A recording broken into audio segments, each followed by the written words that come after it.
ngoti pamazvita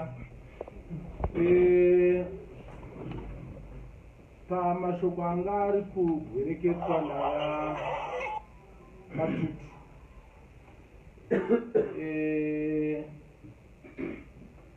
tine chimwe chiri kutishungurudza zvakare chemurume unonzi Billy Rottenberg ane monopoli amenozveitano nekublenda. Why him alone? Mandatory blending zvekuti vanhu vese vari kuzviziva kuti no zviri kuitwa izvi hazvisi supposed kuitwa, but vanhu tiri kunyarara. Why is Billy enjoying that monopoly? Muno and achidhurisira nyika kusvika pekuti mafuta edzimota anenge akudhura nekuda chete kwokuti munhu wani anofanira kuti aite mari munyika muno. Agerewo mota dzese dziri kupinda Billy anenge achimeka mari, and we ask kuti ndizvo here zvakafirwa nevana vari pachimoyo, Nyadzuna, Tembwe, Gondola, Mukushi, Ruangwa, Solwezi nemumasango, kuti vanhu vashoma vagodya on behalf yevamwe, kuti misodzi yevakawanda idiridze rugare rwevashoma. Tine ishu yevana vari kusungwa aiziva achinzi makorokota, vakakura munyika yakaiti when I grew up I want to be a doctor, I want to be a pilot, I want to be so and so. Vasisina means dzekurarama vazvipira kuenda pasi pevhu kunotsvaga upenyu, pekuti vamwe tese tiri pano pa ukapapinda udzoka haudi kupadzoka zvakare vachitsvaga kurarama. Kwaitawo vamwe vashoma vane usimbe vakuenda vachivabvutira zvavanenge vashanda, vachivatema-tema nemabhemba, vari kuvatorera goridhari vari kuendesa kunani goridhe iri. Nhasi vana vari kusungwa 2 years 5 years vachikandwa muchikarabodzo. Ari kutuma or ari kutsigira vemabhemba ndiani? We are happy that the leadership has came in to deal with that problem, but we have an issue about company inonzi, this company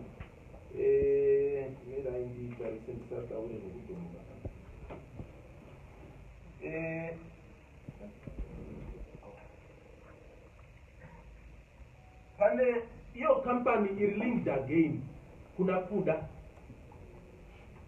ndo yaenda ikatenga mugodhi wepamazuva emaini unonzi Jumbo, ndo yanotenga mugodhi weFreda Rebecca, ndo yanotenga mugodhi weBindura Nickel Corporation Trojan Mine, ndo yanotenga mugodhi weShamba Mine. Nyika yese zviyatova mumaoko ako. Let me give you the name. In the pharmaceuticals.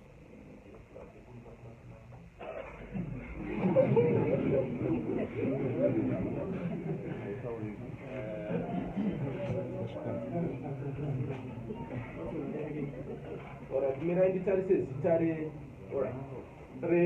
the company iri kushandiswa kutora inonzi chi kutenga mamines. Wherever they is going, akasvika even paine mamwe mashareholders ari kusvika achimadisciplines achitora, then achinyepa kuti no ndiri kushanda nanhingi, ndiri kudini nanhingi.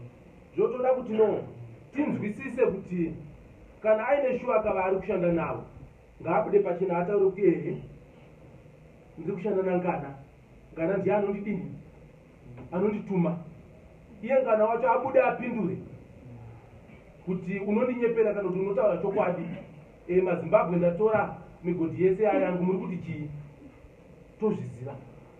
There is a company inonzi Punjab yaanoshandisa kutopinza mota.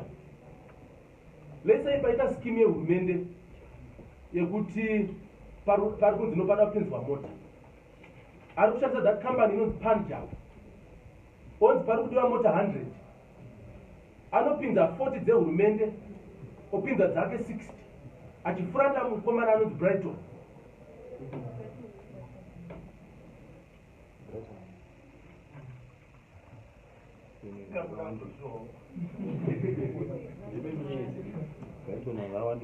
Izvozvi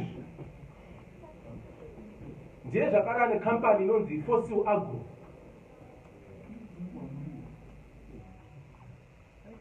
Inoita zvecommand agriculture. Pakanzi command agriculture haichaenda kwese kuya kupinda nekuCBZ. Ndokubva vaenda kabva vatenga majority shareholding. CBZ kwacho yayavo. Zvonzi no fuel haichaendi nekupuma, nzi no ngaende nekutrack, track yacho ndeyake. Koita imwe zvakare ine monopoly yekugadzira maroads inonzi Fossil Contracting ndeyake. Achifuranda mumwe munhu anonzi Obey. Madam Obey I'm sitting the door.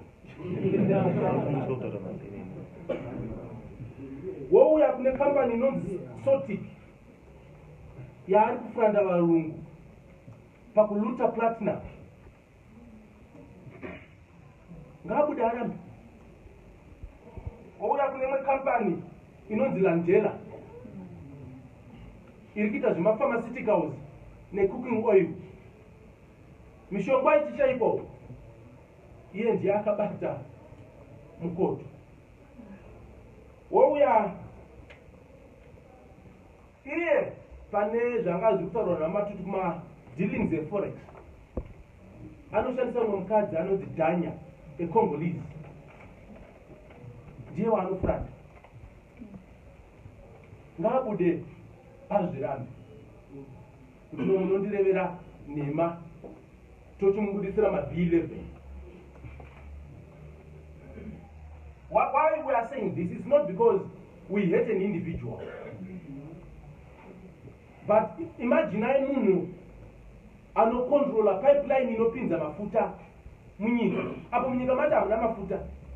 Asi apa akabata, apa akabata, apa akabata. Well, imwe issue andira kuti nditaure pano ndeyekuti yes kuda ndiye anenge achiita izvi.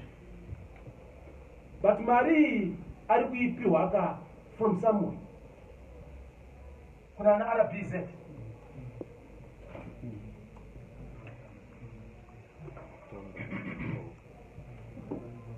Why do they continue to give tenders to one person? For RBZ, this is the central bank. Inokontrola nekumonitor mamwe ma-banks ese. Hatigoni kumhanya kunosunga vana vari mustreet. Tisingasungi kuri kubuda mari. Yakapana issue yataurwa navamatutu yecommand agriculture. If you look at the money that they were given and the results avakabudisa paground hazvienderani. If you go to my councils as we speak, top of range mota dzavainadzo dzavakapinza through Punjab under the guise yekuita maschemes ekupinza mota dzecommand nechii, you'll be shocked. But it is also because they have been given mukana nevanhu vari in the positions of authority to do that.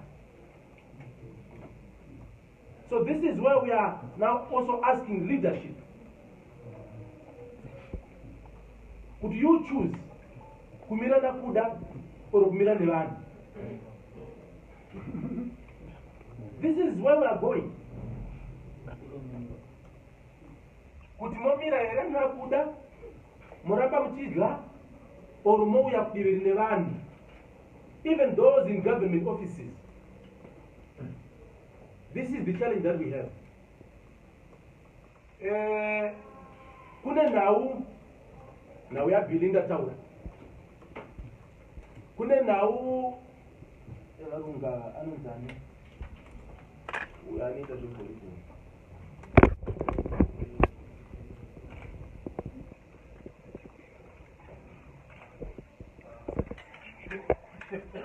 Anunzani. Uskutani.